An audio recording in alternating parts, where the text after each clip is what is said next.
नमस्कार. आजच्या व्हिडिओमध्ये मी तुम्हाला मार्गशीर्ष गुरुवारची पूजा अतिशय साध्या आणि सोप्या पद्धतीने कशी करायची हे सांगणार आहे. त्याचबरोबर या पूजेची योग्य पद्धतीने मांडणी कशी करायची, त्यासह संपूर्ण पूजाविधी. महालक्ष्मीची पूजा झाल्यानंतर सर्वात शेवटी आपल्याला एक मंत्र म्हणायचा आहे. त्यामुळे लक्ष्मी प्रसन्न होते. तर तो कोणता मंत्र म्हणायचा याबद्दलची संपूर्ण माहिती सांगणार आहे. पण त्याआधी तुम्ही चॅनलवरती नवीन असाल तर चॅनलला लाईक करा आणि सबस्क्राईब देखील करा. कमेंटमध्ये श्री स्वामी समर्थ किंवा ओम महालक्ष्मी नमः लिहायला विसरू नका. मार्गशीर्ष महिन्यामधील गुरुवारचे हे लक्ष्मी व्रत आपल्या घरामध्ये सुख, शांती, समाधान, ऐश्वर्य मिळवण्यासाठी त्याचबरोबर लक्ष्मीची कृपा आपल्या घरावर सदैव राहण्यासाठी हे व्रत केलं जातं. तर यावर्षी मार्गशीर्ष महिन्यामध्ये एकूण 4 गुरुवार आलेले आहेत. 21 नोव्हेंबर 2025 पासून मार्गशीर्ष महिन्याला सुरुवात झालेली आहे. पहिला गुरुवार आहे 27 नोव्हेंबरला. तर त्या दिवशी म्हणजे गुरुवारी सकाळी लवकर उठून स्नान आटोपून आपली नित्यकर्म उरकून आपल्याला ही पूजा करायची असते. तर ही पूजा कोणतीही कन्या, स्त्री, पुरुष कोणीही करू शकतं. तर ही पूजा शक्य होईल तितक्या सकाळी लवकर मांडायची असते. आणि काही स्त्रियांना काही कारणास्तव शक्य होत नसेल तर त्यांनी सायंकाळी 5 ते 8:30, 6:30 या वेळामध्ये पूजा केली तरीही चालेल. कारण तिन्ही सांजेला लक्ष्मी येण्याची वेळ असते. त्यामुळे तेव्हा सुद्धा आपण ही पूजा करू शकतो. ज्या ठिकाणी पूजा मांडायची आहे तिथली जागा स्वच्छ करून तिथे रांगोळीने एक स्वास्तिक काढायचं.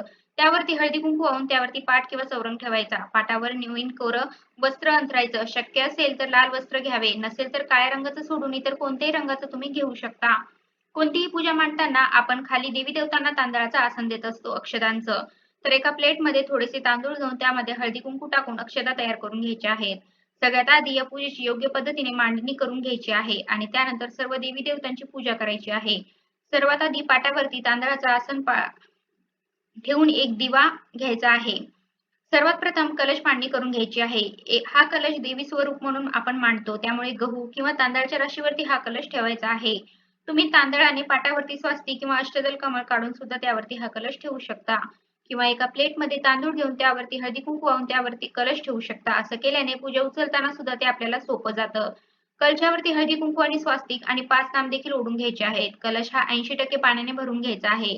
त्या कलशामध्ये हळदी, कुंकू, अक्षदा, ₹1 नाणं, सुपारी आणि एक फूल टाकायचं आहे. पाटावरती एका बाजूला कलशाची स्थापना करून घ्यायची आहे. त्याचबरोबर एका नारळाला देवीचा मुखवटा बांधून घ्यायचा आहे. हा मुखवटा तुम्हाला बाजारामध्ये सहज मिळेल. तुम्हाला नसेल आवडत किंवा तुमच्याकडे नाही तर तुम्ही नाही लावला तरी सुद्धा चालेल.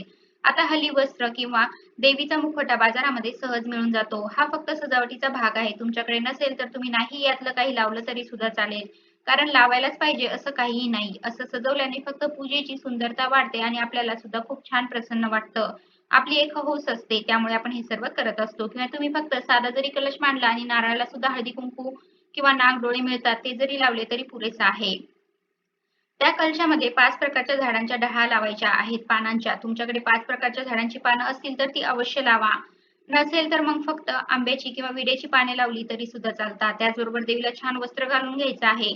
देवीचा मुखवटा नारळाला बांधायचा आहे. देवीला छान छान दागिने घालायचे आहेत. अशा प्रकारे कलशाला सजवण्यासाठी तुमच्याकडे जे काही साहित्य असेल त्याने तुम्ही कलश सजवू शकता. त्यानंतर मुखवट्यावरती हार सुद्धा ठेवायचा आहे. तुम्ही गजरे किंवा फुलांची वेणी मिळते ती सुद्धा ठेवू शकता. अशा प्रकारे आपली कलश मांडणी करून घ्यायची आहे. कलशाच्याच बाजूला आपल्याला लक्ष्मीची स्थापना करायची आहे. तर बाजूला थोड्या अक्षता ठेवून श्री महालक्ष्मीचा फोटो त्यावरती ठेवायचा आहे.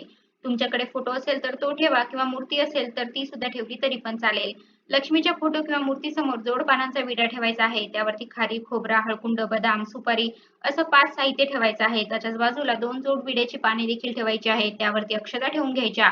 त्यातील एका पानावरती गणपतीची स्थापना करायची. पण स्थापना करण्यापूर्वी गणपती बाप्पाचा अभिषेक करायचा आहे. या दिवशी आपण रोजच्या देवपूजेमध्ये सकाळी जर गणपती बाप्पांना स्नान घातलेलं असेल तर मग आता अभिषेक नाही घातला तरी सुद्धा चालेल. फक्त मांडून त्यांची पूजा करावी. स्वच्छ पाण्याने, दुधाने अभिषेक घालायचा आहे. वक्रतुंड महाकाय सूर्यकोटी समप्रभ निर्विघ्नं कुरु मे देव सर्वकार्येषु सर्वदा हा मंत्र अभिषेक घालताना म्हणायचा. अभिषेक घातल्यानंतर तुम्ही स्वच्छ एका कोरड्या कपड्याने पुसून घ्यायची. आणि त्यानंतर विड्याच्या शेजारच्या पानावरती गणपतीची स्थापना करायची आहे. जर तुमच्याकडे गणपतीची मूर्ती नसेल तर गणपतीचं प्रतीक म्हणून तिथे सुपारी ठेवायची आहे. त्यानंतर श्रीयंत्र सुद्धा पूजेमध्ये ठेवायचं आहे. तुमच्याकडे सुद्धा ज्या काही लक्ष्मीकारक वस्तू असतील तर त्या सुद्धा तुम्ही पूजेमध्ये ठेवू शकता. श्रीयंत्र असेल किंवा कमळगट्ट्याची माळ असेल, कवड्या असतील किंवा गजलक्ष्मी असेल तर त्या वस्तू सुद्धा तुम्ही या पूजेमध्ये ठेवू शकता. त्यानंतर श्रीयंत्रावरती सुद्धा स्वच्छ पाण्याने पंचामृताने अभिषेक करून घ्यायचा आहे. ओम श्री लक्ष्मी देवे नमः. अभिषेक घालताना हा लक्ष्मीचा एखादा मंत्र म्हणायचा आहे. गणपतीच्या बाजूला जे जोड विड्याचं पान ठेवलं होतं त्यावरती श्रीयंत्र स्थापन करून त्यावरती कमळगट्ट्याची माळ ठेवायची आहे. श्रीयंत्रावरती नेहमी कमळगट्ट्याची माळ ठेवायची असते. त्यानंतर पूजेमध्ये लावण्यासाठी समई घ्यायच्या आणि त्या सुद्धा तेलवाती घालून दोन्ही बाजूला दोन ठेवायच्या. त्याचबरोबर ही पूजा करताना आपल्याकडे श्री महालक्ष्मी व्रतकथा हे पुस्तक असणं गरजेचं आहे. ते सुद्धा पूजेमध्ये मांडायचे आहे. तर अशा प्रकारे सर्व देवी देवतांची मांडणी करून घ्यायची आहे. पण पूजा करण्याआधी सर्वात आधी दिवा प्रज्वलित करून घ्यायचा आहे. कोणती पूजा अग्नीच्या साक्षीने करायची असते असा नियम आहे. त्यामुळे दिवा लावून दिव्याची पूजा करायची. हळदी कुंकू अक्षता फूल व्हायचं, अगरबत्ती ओवाळून दिव्याला नमस्कार करायचा. दिव्याची पूजा झाल्यानंतर विघ्नहर्ता बाप्पाची पूजा आधी करायची असते.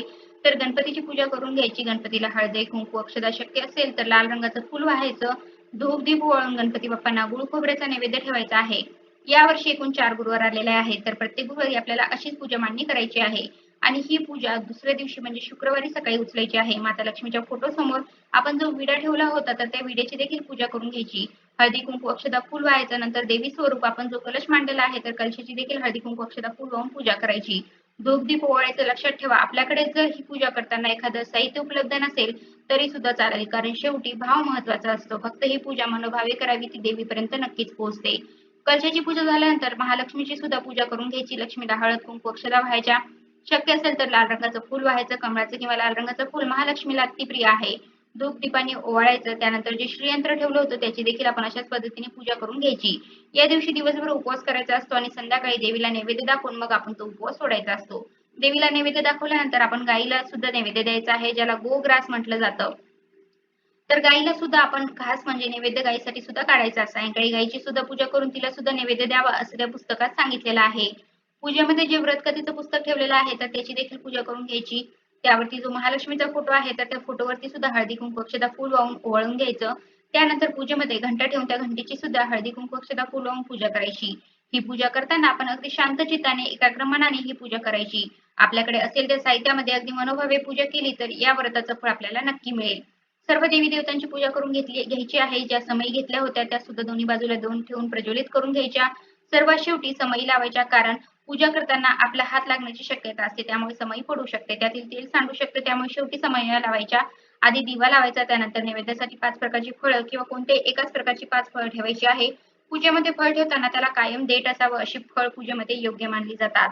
देठासह किंवा पानासह अशी फळं पूजेमध्ये ठेवायची असतात. जर तुम्ही पेरू किंवा सीताफळ घेणार असाल तर देठासह आणि पानासह असावं याची काळजी घ्यावी. त्याचबरोबर नैवेद्यासाठी दूध साखर सुद्धा ठेवायचं आहे. माता लक्ष्मीला दूध साखर आणि किंवा खीर अतिशय प्रिय आहे. त्यामुळे दूध साखर किंवा खिरीचा नैवेद्य नक्कीच दाखवा. तसेच तुम्ही खडीसाखर सुद्धा ठेवू शकता. त्याचबरोबर एखाद्या छोट्याशा ग्लासामध्ये पाणी सुद्धा ठेवायचं आहे. आणि जे काही नैवेद्यासाठी ठेवलेलं आहे तर त्याचा नैवेद्य आपण लक्ष्मी देवीला दाखवून घ्यायचा आहे. आपण जे पुस्तक ठेवलेलं होतं श्री महालक्ष्मी व्रतकथा, तर यातील कथा वाचायची आहे. काही जणांना वाचता येत नसेल तर त्यांनी फक्त ऐकली तरी सुद्धा चालेल. मोबाईल वरती सहज अवेलेबल असते. या पुस्तकामध्ये सर्व काही दिलेलं आहे. वरती महालक्ष्मीचा मंत्र सुद्धा दिलेला आहे. 2-4 मंत्र आहे त्या पानावरती, तुम्ही ते सुद्धा म्हणू शकता. व्रताचे नियम आहेत, मांडणी आहे, व्रतकथा आहे. तर ही कथा वाचल्यानंतर आपण देवीची आरती करायची आहे आणि मग घरातील सर्वांना प्रसाद द्यायचा. कथा वाचून झाल्यानंतर आरती करायची आहे. पुस्तकाच्या सर्वात शेवटच्या पानावरती लक्ष्मीची आरती दिलेली आहे. ती पाहून तुम्ही म्हणू शकता किंवा मोबाईल वरती सुद्धा सर्च केल्यानंतर लगेच मिळून जाईल. जय देवी जय महालक्ष्मी वससी व्यापक रूपे तू स्थूल सूक्ष्मी. जय देवी ही आरती आहे, ही ती तुम्हाला संपूर्ण म्हणायची आहे. त्यानंतर सर्वात शेवटी लक्ष्मी देवीला प्रसन्न करण्यासाठी आपण एक मंत्र म्हणायचा आहे. कोणत्याही प्रकारच्या श्री महालक्ष्मीच्या पूजेनंतर आपण हा मंत्र म्हणू शकता. शिवाय लक्ष्मी अपूर्ण आहे, विष्णू शिवाय लक्ष्मी अपूर्ण आहे असे म्हणतात. त्यामुळे लक्ष्मीच्या कोणत्याही पूजेनंतर भगवान विष्णूची पूजा करणे हे अनिवार्य आहे, कारण त्यांच्याशिवाय लक्ष्मी देवी प्रसन्न होत नाही. त्यामुळे ही संपूर्ण पूजा झाल्यानंतर आपल्याला विष्णूचा ओम नमो भगवते वासुदेवाय नमः हा मंत्र 11 वेळा म्हणायचा आहे. त्यामुळे लक्ष्मी देखील प्रसन्न होते. सर्वात शेवटी मनोभावे नमस्कार करायचा आहे. आपल्या काही इच्छा असतील त्या लक्ष्मी समोर व्यक्त करायच्या आहेत. हे गुरुवारचे व्रत केल्यामुळे घरात सतत पूजा अर्चा केली जाते. यामुळे घरातील सकारात्मक ऊर्जेमध्ये वाढ होते आणि प्रामुख्याने यामुळे घरातील वातावरण बदलून सर्व गोष्टींची भरभराट होते. तर येणाऱ्या 4ही गुरुवारी आपल्याला अशा प्रकारे पूजा करायची आहे आणि शेवटच्या गुरुवारी उद्यापन करायचं आहे. अशा प्रकारे गुरुवारच्या पूजेची मांडणी करायची. तर अशा प्रकारच्या व्हिडिओमध्ये मी तुम्हाला मार्गशीर्ष गुरुवारची पूजा अतिशय साध्या आणि सोप्या पद्धतीने कशी करायची हे सांगितलेलं आहे. त्याचबरोबर या पूजेची योग्य पद्धतीने मांडणी कशी करायची, त्यासह संपूर्ण पूजा विधी, महालक्ष्मीची पूजा झाल्यानंतर सर्वात शेवटी आपल्याला एक मंत्र म्हणायचा आहे. त्यामुळे लक्ष्मी प्रसन्न होते. तर तो कोणता मंत्र म्हणायचा याबद्दलची संपूर्ण माहिती सांगण्याचा प्रयत्न केला आहे. कसा वाटला तुम्हाला माझा आजचा व्हिडिओ कमेंट करून नक्की सांगा. धन्यवाद.